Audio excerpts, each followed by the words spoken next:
जय श्री कृष्ण। आइए श्रीमद् भागवत गीता के 9वें अध्याय का श्रवण करें। श्रीमद् भागवत गीता के 9वें अध्याय का महात्म्य। महादेव जी कहते हैं, पार्वती, अब मैं आदर पूर्वक 9वें अध्याय के महात्म्य का वर्णन करूंगा, तुम स्थिर होकर सुनो।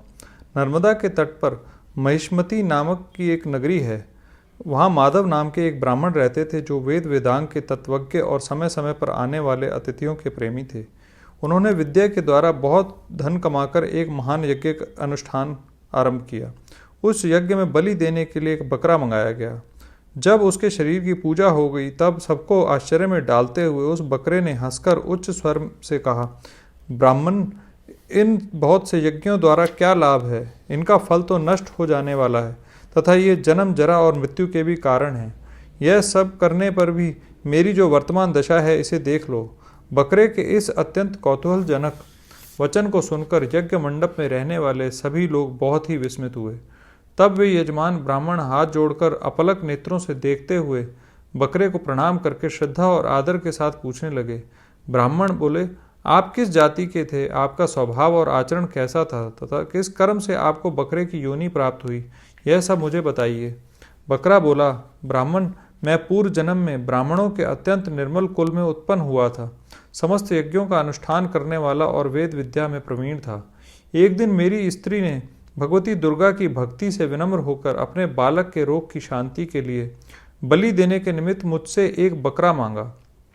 तत्पश्चात जब चंडिका के मंदिर में वह बकरा मारा जाने लगा, उस समय उसकी माता ने मुझे श्राप दिया, ओ ब्राह्मणों में नीच पापी, तू मेरे बच्चे का वध करना चाहता है, इसलिए तू भी बकरे की योनि में जन्म लेगा। दुष्श्रेष्ठ, तब कालवश मृत्यु को प्राप्त होकर मैं बकरा हुआ। यद्यपि मैं पशु योनि में पड़ा हूँ तो भी मुझे अपने पूर्व जन्मों का स्मरण बना हुआ है। ब्राह्मण, यदि आपको सुनने की उत्कंठा हो तो मैं एक और भी आश्चर्य की बात बताता हूँ। कुरुक्षेत्र नाम का एक नगर है जो मोक्ष प्रदान करने वाला है। वहाँ चंद्र शर्मा नामक एक सूर्यवंशी राजा राज्य करते थे। एक समय जबकि सूर्य ग्रहण लगा था, राजा ने बड़ी श्रद्धा के साथ काल पुरुष का दान करने की तैयारी की। उन्होंने वेद वेदांग के परागामी एक विद्वान ब्राह्मण को बुलवाया और पुरोहित के साथ वे तीर्थ के पावन जल से स्नान करने को चले गए। तीर्थ के पास पहुंचकर राजा ने स्नान किया और 2 वस्त्र धारण किए। फिर पवित्र एवं प्रसन्नचित होकर उन्होंने श्वेत चंदन लगाया और बगल में खड़े हुए पुरोहित का हाथ पकड़कर तत्कालोचित मनुष्यों से घिरे हुए अपने स्थान पर लौट आए। आने पर राजा ने यथोचित विधि से भक्तिपूर्वक ब्राह्मण को काल पुरुष का दान किया। तब काल पुरुष का हृदय चीरकर उसमें से एक पापात्मा चंडाल प्रकट हुआ और फिर थोड़ी देर में के बाद निंदा भी चांडाली का रूप धारण करके काल पुरुष के शरीर से निकली और ब्राह्मण के पास आ गई। इस प्रकार चंडालों की वह जोड़ी आंखें लाल किए निकली और ब्राह्मण के शरीर में हठात प्रवेश करने लगी। ब्राह्मण मन ही मन गीता के 9वें अध्याय का जप करते थे और राजा चुपचाप यह सब कौतुक देखने लगे। ब्राह्मण के अंतःकरण में भगवान गोविंद शयन करते थे, वे उन्हीं का ध्यान करने लगे। ब्राह्मण ने जब गीता के 9वें अध्याय का जप करते हुए अपने आश्रयभूत भगवान का ध्यान किया, उस समय गीता के अक्षरों से प्रकट हुए विष्णु दूतों द्वारा पीड़ित होकर वे दोनों चंडाल भाग चले। उनका उद्योग निष्फल हो गया। इस प्रकार इस घटना को प्रत्यक्ष देखकर राजा के नेत्र आश्चर्य से चकित हो उठे। उन्होंने ब्राह्मण से पूछा, विप्रवर, इस महाभयंकर आपत्ति को आपने कैसे पार किया? आप किस मंत्र का जप तथा किस देवता का स्मरण कर रहे थे? वह पुरुष तथा वह स्त्री कौन थी? वे दोनों कैसे उपस्थित हुए? फिर वे शांत कैसे हो गए? यह सब मुझे बतलाइए। ब्राह्मण ने कहा, राजन, चंडाल का रूप धारण करके भयंकर पाप ही प्रकट हुआ था तथा वह स्त्री निंदा की साक्षात मूर्ति थी। मैं इन दोनों को ऐसा ही समझता हूँ। उस समय में गीता के 9वें अध्याय के मंत्रों की माला जपता था, उसी का महात्म्य है कि सारा संकट दूर हो गया। महीपते, मैं नित्य ही गीता के 9वें अध्याय का जप करता हूँ, उसी के प्रभाव से प्रतिग्रह जनित आपत्तियों के पार हो सका हूँ। यह सुनकर राजा ने उसी ब्राह्मण से गीता के 9वें अध्याय का अभ्यास किया। फिर वे दोनों ही परम शांति को प्राप्त हो गए। यह सुनकर ब्राह्मण ने बकरे को बंधन से मुक्त कर दिया और गीता के 9वें अध्याय के अभ्यास से परम गति को प्राप्त किया। जय श्री कृष्ण। आइए अब गीता के 9वें अध्याय का श्रवण करें। उसके उपरांत श्री कृष्ण भगवान बोले, हे अर्जुन, तुझ दोष दृष्टि रहित भक्त के लिए इस परम गोपनीय ज्ञान को रहस्य के सहित कहूँगा कि जिसको जानकर तू दुख रूप संसार से मुक्त हो जाएगा। यह ज्ञान सब विद्याओं का राजा तथा सब गोपनीयों का भी राजा एवं अति पवित्र उत्तम प्रत्यक्ष फल वाला और धर्मयुक्त है। साधन करने को बड़ा सुगम और अविनाशी है। हे परम तप, इस तत्व ज्ञान रूप धर्म में श्रद्धा रहित पुरुष मेरे को ना प्राप्त होकर मृत्यु रूप संसार चक्र में भ्रमण करते हैं। हे अर्जुन, मुझ सच्चिदानंदघन परमात्मा से यह सब जगत जल से बर्फ के सदृश परिपूर्ण है और सब भूत मेरे अंतर्गत संकल्प के आधार स्थित हैं। इसलिए वास्तव में मैं उनमें स्थित नहीं हूँ और वे सब भूत मेरे में स्थित नहीं हैं। किंतु मेरी योग माया और प्रभाव को देख कि भूतों का धारण पोषण करने वाला और भूतों को उत्पन्न करने वाला भी मेरा आत्मा वास्तव में भूतों में स्थित नहीं है। क्योंकि जैसे आकाश से उत्पन्न हुआ सर्वत्र विचरने वाला महान वायु सदा ही आकाश में स्थित है, वैसे ही मेरा संकल्प द्वारा उत्पत्ति वाले होने से संपूर्ण भूत मेरे में स्थित हैं, ऐसे जान। हे अर्जुन, कल्प के अंत में सब भूत मेरी प्रकृति को प्राप्त होते हैं, अर्थात प्रकृति में लय होते हैं, और कल्प के आदि में उनको मैं फिर रचता हूँ। कैसे कि अपनी त्रिगुणमयी माया को अंगीकार करके स्वभाव के वश से परतंत्र हुए इस संपूर्ण भूत समुदाय को बारंबार उनके कर्मों के अनुसार रचता हूँ। हे अर्जुन, उन कर्मों में आसक्ति रहित और उदासीन के सदृश स्थित हुए मुझ परमात्मा को वे कर्म नहीं बांधते।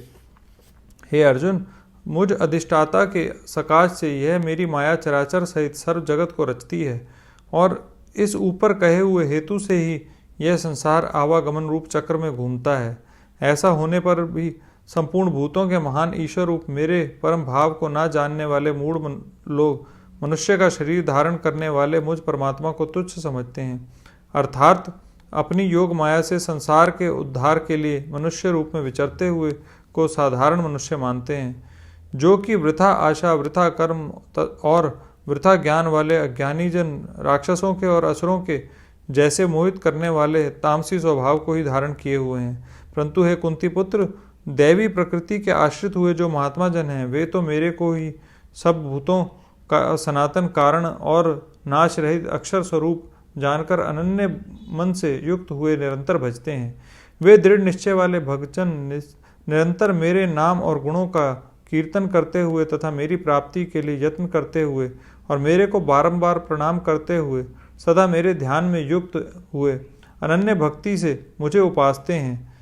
उनमें कोई तो मुझ विराट स्वरूप परमात्मा को ज्ञान यज्ञ के द्वारा पूजन करते हुए एकत्व भाव से, अर्थात जो कुछ है सब वासुदेव ही है, इस भाव से उपासते हैं, और दूसरे पृथकत्व भाव से, अर्थात स्वामी सेवा भाव से, और कोई कोई बहुत प्रकार से भी उपासते हैं। क्योंकि कृतु अर्थात श्रौत कर्म मैं हूँ, यज्ञ अर्थात पंच महायज्ञादिक स्मार्त कर्म मैं हूँ, स्वधा अर्थात पितरों के निमित्त दिया जाने वाला अन्न मैं हूँ, औषधि अर्थात सब वनस्पतियों में मैं हूँ, एवं मंत्र में मैं हूँ, घृत में मैं हूँ, अग्नि में मैं हूँ, हवन रूप क्रिया में भी मैं ही हूँ।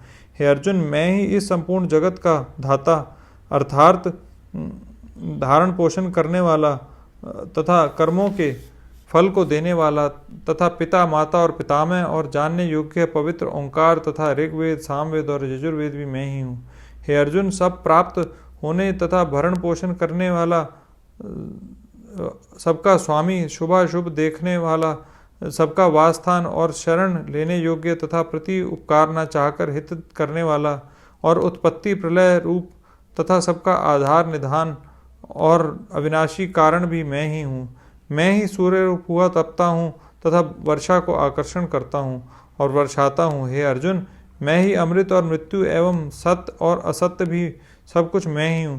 परंतु जो तीनों वेदों में विधान किए हुए सकाम कर्मों को करने वाले और सोमरस को पीने वाले एवं पापों से पवित्र हुए पुरुष मेरे को यज्ञों के द्वारा पूजकर स्वर्ग की प्राप्ति चाहते हैं, वे पुरुष अपने पुण्यों के फल रूप इंद्रलोक को प्राप्त होकर स्वर्ग में दिव्य देवताओं के भोगों को भोगते हैं।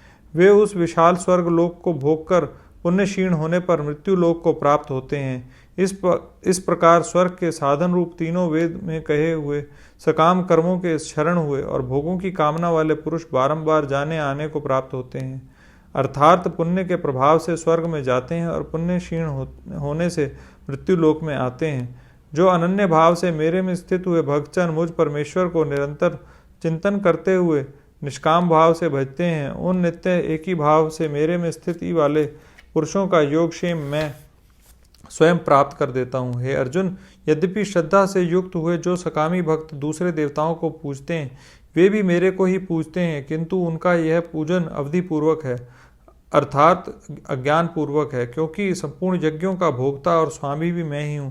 परंतु वे मुझ अधियज्ञ स्वरूप परमेश्वर को तत्व से नहीं जानते हैं, इसी से गिरते हैं, अर्थात पुनर्जन्म को प्राप्त होते हैं।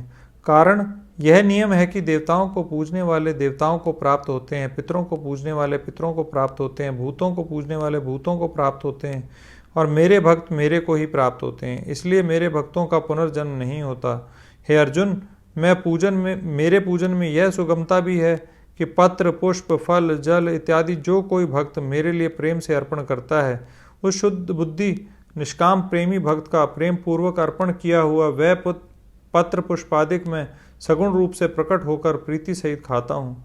इसलिए हे अर्जुन, तू जो कर्म करता है, जो कुछ खाता है, जो कुछ हवन करता है, जो कुछ दान देता है, जो कुछ स्वधर्मचारण रूप तप करता है, वह सब मेरे अर्पण कर। इस प्रकार कर्मों को मेरे अर्पण करने रूप संन्यास योग से युक्त हुए मन वाला तू शुभ अशुभ फल रूप कर्म बंधन से मुक्त हो जाएगा और उनसे मुक्त हुआ मेरे को ही प्राप्त होवेगा।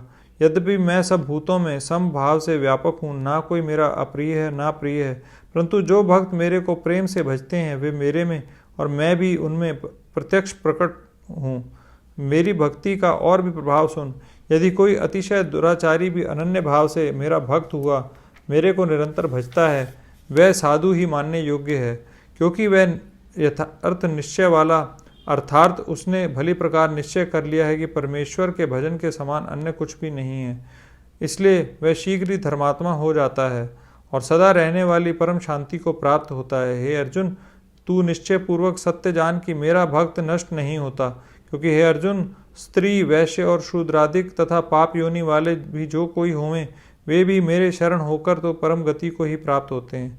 फिर क्या कहना है कि पुण्यशील ब्राह्मण जन तथा राजऋषि भक्तजन परम गति को प्राप्त होते हैं। इसलिए तू सुख रहित और क्षण भंगुर इस मनुष्य शरीर को प्राप्त होकर निरंतर मेरा ही भजन कर।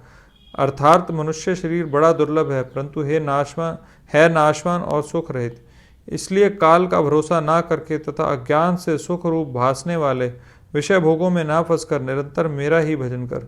केवल मुझ सच्चिदानंद घन वासुदेव परमात्मा में ही अनन्य प्रेम से नित्य निरंतर अचल मन वाला हो और मुझ परमेश्वर को ही श्रद्धा प्रेम सहित निष्काम भाव से नाम गुण और प्रभाव के श्रवण कीर्तन मनन और पठन पाठन द्वारा निरंतर भजने वाला हो तथा मुझ शंख चक्र गदा पद्म और किरीट कुंडल आदि आभूषणों से युक्त पीताम्बर वनमाला और कौस्तुभ मणिधारी विष्णु का मन वाणी और शरीर के द्वारा सर्वस्व अर्पण करके अतिशय श्रद्धा भक्ति और प्रेम से विहलता पूर्वक पूजन करने वाला हो और मुझ सर्वशक्तिमान विभूति बल ऐश्वर्य माधुर्य गंभीरता उदारता वात्सल्य और सुहृदता आदि भक्ति सहित साष्टांग दंडवत प्रणाम कर। इस प्रकार मेरे शरण हुआ तू आत्मा को मेरे में एक ही भाव करके मेरे को ही प्राप्त होवेगा। इति श्रीमद् भागवत गीता रूपी उपनिषद एवं ब्रह्म विद्या तथा योग शास्त्र विषयक श्री कृष्ण और अर्जुन के संवाद में राज विद्या राजगुह योग नामक 9वां अध्याय। जय श्री कृष्ण।